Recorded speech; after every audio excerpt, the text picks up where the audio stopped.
Recently, I've seen a few videos dated over the last 6 months or so about people talking to their younger selves and what they would tell them.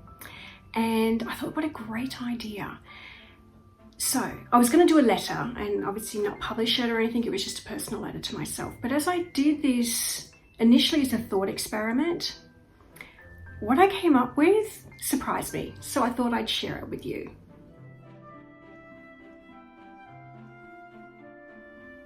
Hi, I'm Veronica Rose. Welcome to my channel. I've got my iPad in hand here so that I can prompt myself as to the different messages I was going to give my younger self. I started at 40 and then realized at 40 the message would have changed dramatically at 42. So I made my younger self my 42-year-old version of myself. But then as I'm doing that, I'm realizing, hang on a minute, no, I would have said that to my 35-year-old self. I would have said that to my 15-year-old self, not my 42-year-old self. So I wrote this down in backwards order as I was going, but I'm actually going to read it out to you from youngest age. And the reason why I thought I'd share it may become obvious, but it was the patterns, the progression of messages that I would say to myself at different ages. So let's start with me, getting back to it, as a 5-year-old. So little Veronica, keep your whimsical fairy inner self alive. Mummy and Daddy will still love you. They may not understand you, but they will still love you. Listen to your heart and soul instead of other people, instead of Mummy and Daddy. Not for the obedient stuff, but for the stuff that makes you you. And do not ever listen to XX person ever about anything they tell you, because it will be wrong. And you don't know this yet, but you are being crushed even so young. The next age was 10.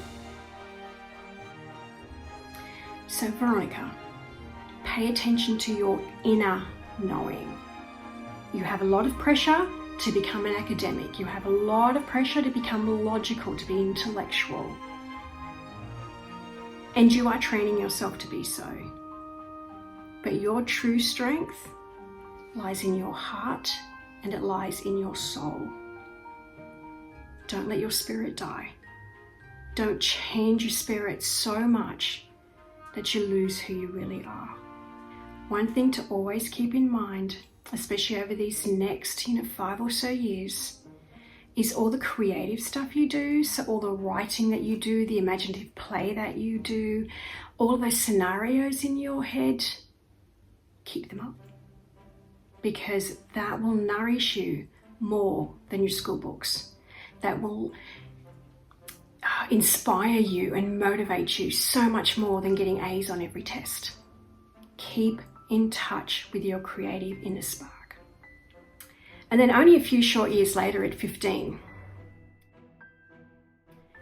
I'm starting to get a little bit tougher with her because I know that she can handle it.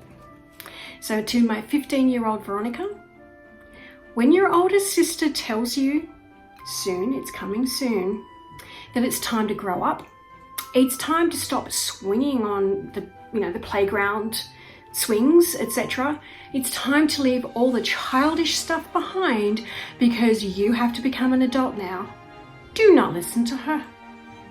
She may be your older sister. She may be one of the biggest authority figures in your life. Do not listen to her. You will know, and you will experience this when she says this to you, that you thought, like, why does stopping swinging in the park mean that you're still a child or that you're still, immature? Stick with that. That is your true voice coming through. Stick with that. That's a big turning point in your life. Another thing that you're now being told more and more is that you're oversensitive. You're over-emotional. You're not.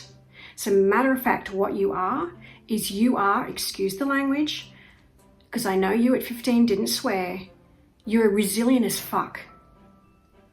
You are strong. You are a survivor. Do not listen to them.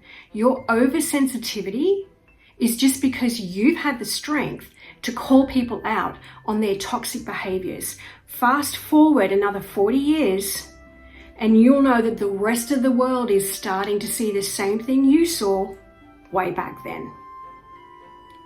Don't let them crush you, please. Beware of people who seem too good to be true. Tune in to your body for how to assess the people coming into your life.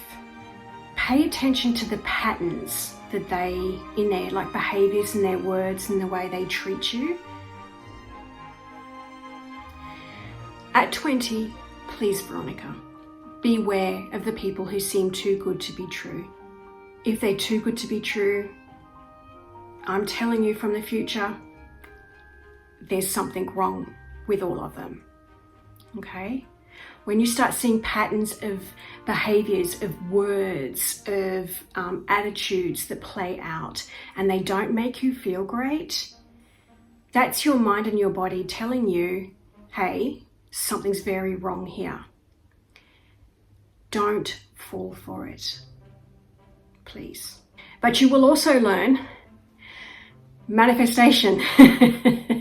So 5 years ago when I last spoke to you, you were going through this thing of, you wanted to just be a bit against the grain. You wanted to differentiate yourself.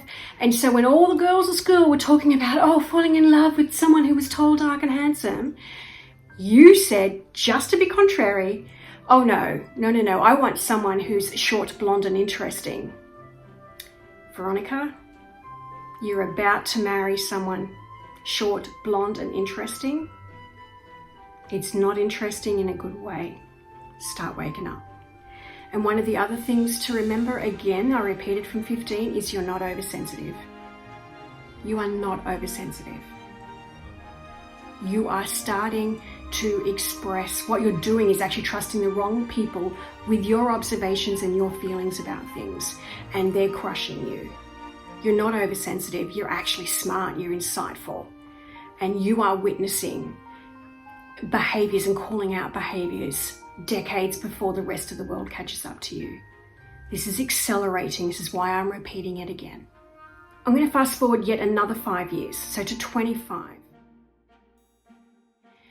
I want you to notice, and I distinctly remember this, so I know that you're experiencing this now at 25, that little itch, that little like tingle at the back of your head. It's kind of like right just above the top of your spine. That's your cognitive self. That's your body telling you that there are some really red flag behaviors going on. Ooh, red flag, red flag, red flag. And they actually cover people that you're not expecting. So just start becoming aware of that. Start becoming aware of terms that may not even be in use at your age, like love bombing, grooming, conditioning. These are things you don't expect to happen in your world, but this is what is going on. Again, you're not oversensitive. You're not reading too much into anything. You're not weird. Well, actually, you're a bit unique, but you're not weird. And around about this age is when you really start getting very tired and very frustrated and angry that people keep calling you weird. Have a notice of who is doing that, because I can promise you every single one of those people you will at some point release from your life. I'm going to fast forward another 10 years. So Veronica at 35, you are emerging from your darkest time. This is a time of discovery because you feel like you know zero about yourself. You don't even know what your favorite color is.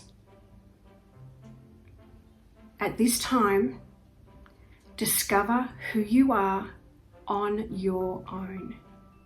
Don't let anyone else tell you who you are.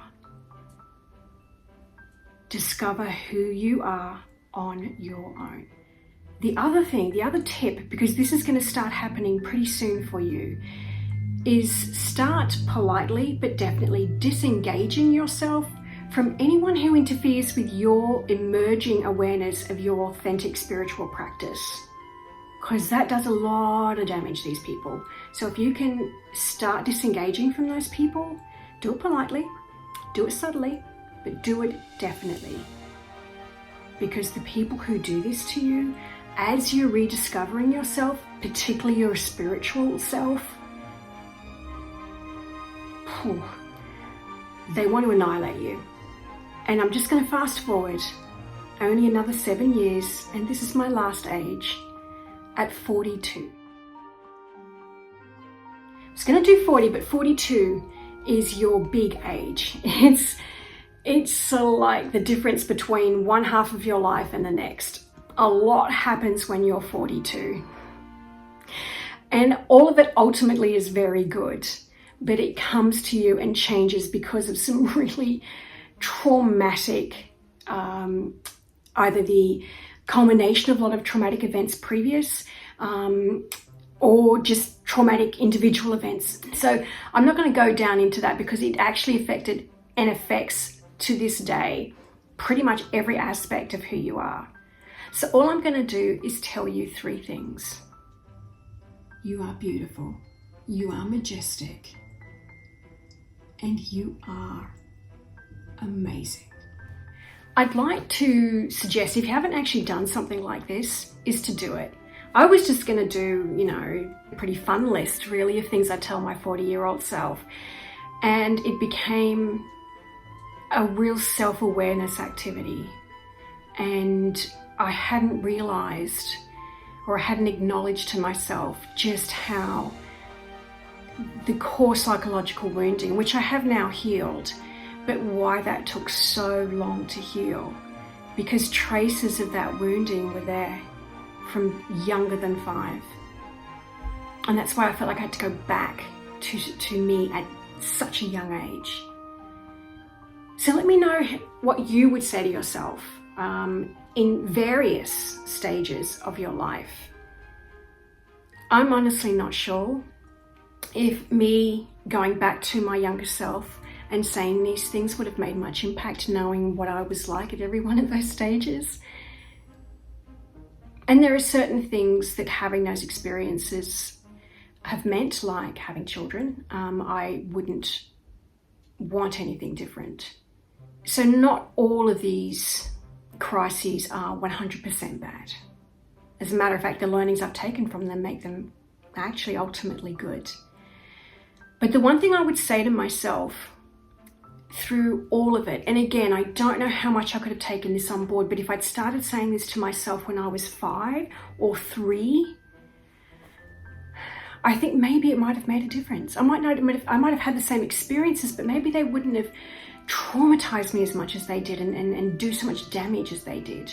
And that one message to every earlier version of me at every stage and age of life is play. I've only discovered in the last 6 years the importance of play, and I still suck at it.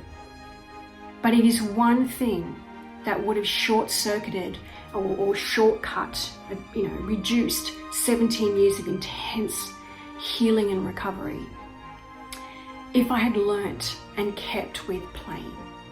And I think that's why I felt called to talk to my 5-year-old self, because that's about when I realized I stopped playing.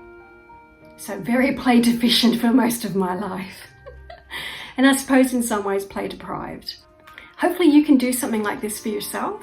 I found it ultimately positive, but it did remind me of just how traumatized, how stressful my life has been. But it was good to revisit it through the lens of doing what I thought would be a playful activity. Anyway, until next time, thank you so much for watching, and I'll see you in the next one. Bye.